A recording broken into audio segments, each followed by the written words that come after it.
Hello everyone. तो आज हम अपने 11th क्लास के एक इम्पॉर्टेंट टॉपिक को डिस्कस करेंगे जो कि हमारी फर्स्ट यूनिट का थर्ड चैप्टर है, डायमेंशनल एनालिसिस। और इसमें आज हम देखेंगे कि डायमेंशनल एनालिसिस के क्या क्या यूजेस होते हैं। लेकिन डायमेंशनल एनालिसिस को यूजेस को करने से पहले सबसे पहले हमें ये पता होना चाहिए कि किसी भी फिजिकल क्वांटिटी के डायमेंशंस को फाइंड आउट कैसे करते हैं। तो सबसे पहले हमें उसे निकालना पड़ेगा। ठीक है, चलिए स्टार्ट करते हैं। तो जब भी हम किसी फिजिकल क्वांटिटी के डायमेंशंस लिखेंगे तो उसे हम लोग 3 क्वांटिटी के टर्म्स में लिखेंगे, जिसे हम लोग बेस यूनिट के नाम से जानते हैं। ठीक है, बेस यूनिट भी बोल सकते हैं और इसे आप लोग किस नाम से जानते हैं, फंडामेंटल यूनिट के नाम से भी जानते हैं। ठीक है, फंडामेंटल यूनिट। और ये 3 प्रकार की होती है। एक होता है आपके पास मास, सेकंड आपके पास होता है लेंथ, और थर्ड आपके पास होता है टाइम। तो जब भी हम किसी फिजिकल क्वांटिटी के डायमेंशंस को मेंशन करेंगे तो हम उसमें मास, लेंथ और टाइम की पावर्स को देके बताएंगे कि हाँ भाई उसमें कितनी पावर्स है। जैसे कि m की पावर a, l की पावर b और t की पावर c। ये हमारे किसी भी फिजिकल क्वांटिटी के डायमेंशंस को फाइंड आउट करने का एक जनरल फॉर्मूला यहाँ पर निकल के आता है। ठीक है, कि उसमें मास की कितनी पावर है, लेंथ की कितनी पावर है और टाइम की कितनी है। ये कह सकते हैं कि मास के कितने डायमेंशंस है, लेंथ के कितने डायमेंशंस है, टाइम के कितने डायमेंशंस है। तो MLT की फॉर्म में हम लोग किसी भी फिजिकल क्वांटिटी के क्या करेंगे, डायमेंशंस को फाइंड आउट करेंगे। ठीक है, तो उसको एग्जाम्पल से समझते हैं, उस समय आपको ज़्यादा समझ में यहाँ पर आएगा। ठीक है, इस जनरल फॉर्मूले को याद रखना, m की पावर a, l की पावर b और t की पावर c। किसी भी फिजिकल क्वांटिटी के डायमेंशंस को शो करने के लिए हम इन्हीं 3 बेस यूनिट का या फिर फंडामेंटल यूनिट का क्या करेंगे, इस्तेमाल करेंगे। अब मैं एग्जांपल की हेल्प से आपको बहुत सारे फिजिकल क्वांटिटीज के डायमेंशंस निकालना सिखाता हूँ और उम्मीद है आपको समझ में भी आएगा। ध्यान से देखिएगा। सबसे पहले यहाँ पर आपके पास एक फिजिकल क्वांटिटी स्टार्ट करते हैं हम सबसे छोटी क्वांटिटी से, जिसका नाम है आपके पास एरिया। तो एरिया हमारे पास एक फिजिकल क्वांटिटी है। अब सबसे पहले आपको इसके डायमेंशंस निकालने के लिए इसका फॉर्मूला पता होना चाहिए। तो एरिया का फॉर्मूला कितना होता है, लेंथ इंटू ब्रेथ। एरिया का हमारे पास फॉर्मूला है लेंथ इंटू ब्रेथ। अब सेकंड, सबसे पहले आपको इसका फॉर्मूला पता होना चाहिए और दूसरा फिर आपको ये देखना है कि इसे मेजर किस में करते हैं, कौन सी बेस यूनिट में इसको आप लोग मेजर करें। तो लेंथ हो, ब्रेथ हो, हाइट हो, डिस्टेंस हो, ये सब किस में आप मेजर करेंगे, एल में यूज करेंगे। तो लेंथ के लिए आप लोग यहाँ पर एल यूज करोगे और ब्रेथ के लिए भी एल यूज करोगे। तो यहाँ पर आपके पास एल स्क्वायर एक टर्म बन के आई, यानी कि इसमें जो एल की जो बेस यूनिट, एक बेस यूनिट है लेंथ, वो कितनी पावर रेज कर रही है, 2। तो यानी कि एरिया का जो डायमेंशन है वो आपके पास कितने के बराबर आ जाएगा, एल स्क्वायर। ये एरिया का डायमेंशन आया है। अगर आपसे पूछा जाएगा कि इसका डायमेंशनल फॉर्मूला बताओ तो आप इसे पूरा का पूरा कंप्लीट लिख के दिखाएंगे, m0, l2 और t0। ये आपको निकाल के यहाँ पर बताना पड़ेगा। ठीक है, ये इसका डायमेंशनल फॉर्मूला है और ये इसके खाली क्या है, यहाँ पर डायमेंशन है। ठीक, इसी तरीके से अगर आप लोग एक सेकंड एग्जांपल लेके चलोगे जिसका कि नाम है वॉल्यूम। अब वॉल्यूम का फॉर्मूला कितना होता है, length into breadth into height. अभी मैंने बताया लेंथ, ब्रेथ और हाइट को भी आप लोग किस में मेजर करेंगे, लेंथ की टर्म्स में।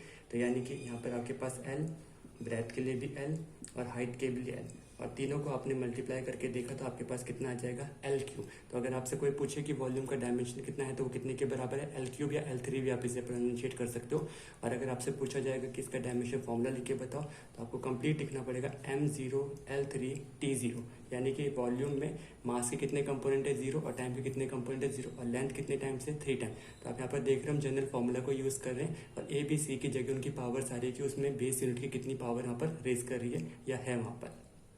सिमिलरली थर्ड फिजिकल क्वांटिटी आपके पास है, मान लीजिए आप एक्सेलरेशन के बारे में बात करें तो एक्सेलरेशन का फॉर्मूला कितना होता है, change in velocity upon time taken. ये आप लोग पहले भी पढ़ चुके हैं, change in velocity upon time taken. Change in velocity का मतलब है कितने समय में कितनी स्पीड चेंज हुई है, यानी कि L अपॉन टी।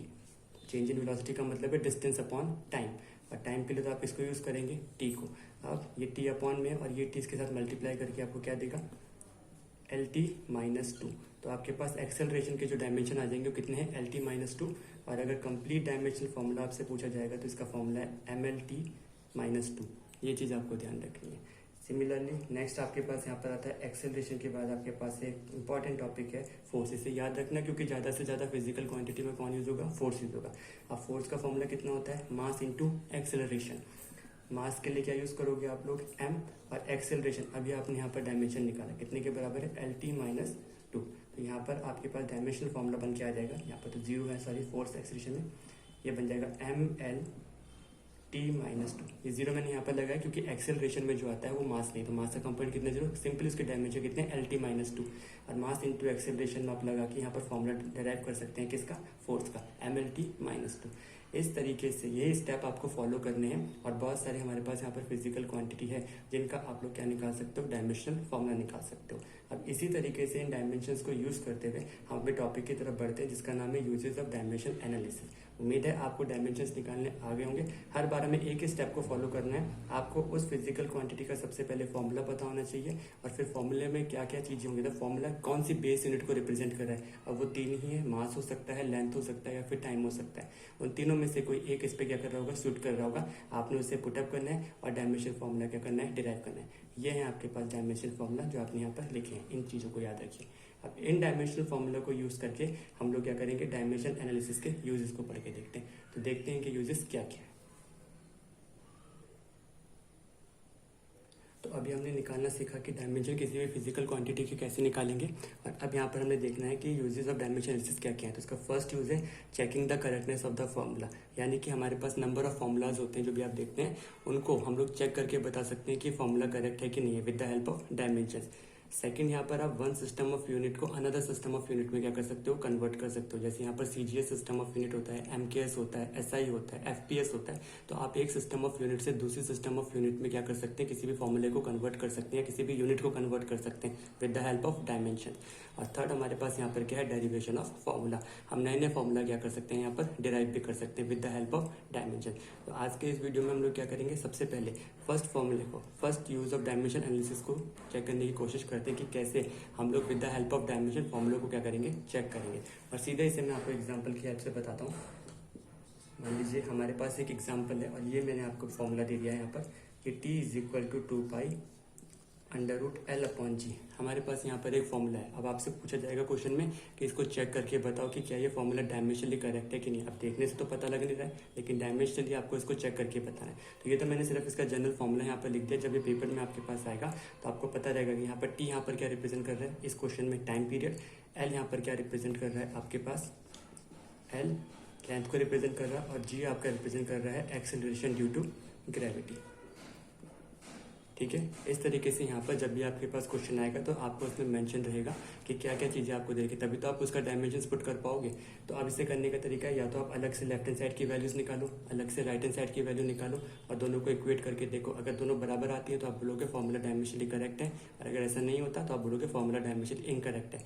और दूसरा तरीका है, इनको साइड बाय साइड मतलब अगल बगल में आप इसको सॉल्व करके देखते रहिए। तो सबसे पहले टाइम पीरियड का यहाँ पर डायमेंशन फॉर्मूला लिख लेते हैं।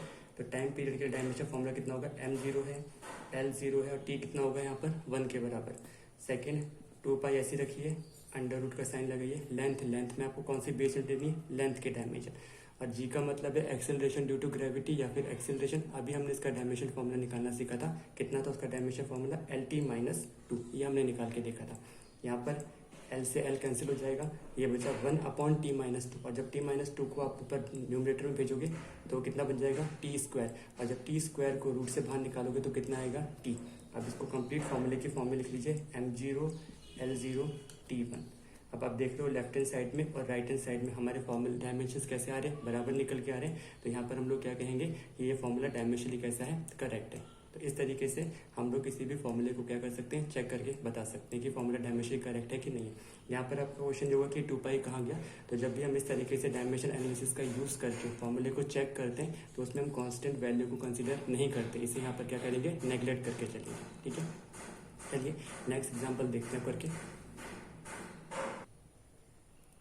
अब इस सेकेंड क्वेश्चन में हमें क्या चेक करके बताना है कि lambda is equal to KH/mv के बराबर है। ये हमको एक फॉर्मूला दे दिया, हमसे पूछा गया है कि जरा इसको बताओ चेक करके कि ये डायमेंशनली करेक्ट है कि नहीं है।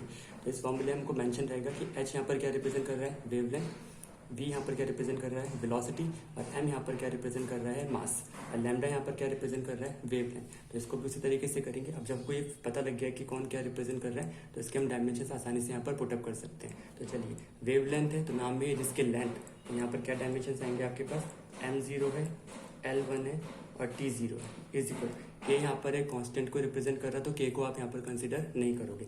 h का मतलब है प्लैंक कांस्टेंट, और प्लैंक कांस्टेंट के जो डायमेंशंस होते हैं वो होता है ml/t-1। ये तो आपको याद करने पड़ेंगे, जैसा अभी मैंने आपको सिखाया था स्टार्टिंग में, कैसे से फाइंड आउट करेंगे। तो ये प्लैंक कांस्टेंट के डायमेंशंस हो गए ml/t-1, m तो मास इसमें 20 यूनिट है और वेलोसिटी का मतलब होता है स्पीड अपॉन टाइम यानी कि डिस्टेंस अपॉन टाइम। तो यहाँ पर आ जाएगा LT-1। अब इसको चेक करके देखते हैं। यहाँ पर एक m से एक m कैंसिल, T-1 से T-1 कैंसिल और L से एक पावर कैंसिल। तो अब ध्यान से देखिए क्या बचा यहाँ पर L। अब इसे प्रॉपर डायमेंशन फॉर्मूला की फॉर्मूले को m भी नहीं है, L1 है और T0 है।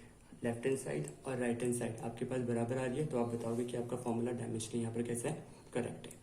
तो इस तरीके से इस वीडियो में हम लोगों ने क्या सीखा है कि डायमेंशन फॉर्मूला को कैसे कैलकुलेट करते हैं, कैसे निकालते हैं, कैसे फाइंड आउट करते हैं और फिर उन डायमेंशन फॉर्मूला को यूज़ करते हुए हम लोग डायमेंशन एनालिसिस के यूजेस देखे हमने कि checking the correctness of the formula में, conversion of one system of unit into another और डेरिवेशन ऑफ फॉर्मूला। ये 3 तो इसके यूजेस थे डायमेंशन एनालिसिस के। भाई हम डायमेंशन निकाल क्यों रहे, तो ये 3 चीज़ें कर सकते हैं और उसमें से हमने इस वीडियो में आज सीख लिया है कि करेक्टनेस ऑफ द फॉर्मूला, किसी भी फॉर्मूले की हम करेक्टनेस को कैसे चेक कर सकते हैं with the help of dimension. तो वो तरीका मैंने आपको सिखा दिया। उम्मीद है आपको टॉपिक क्या हो गया होगा, समझ में आ गया होगा।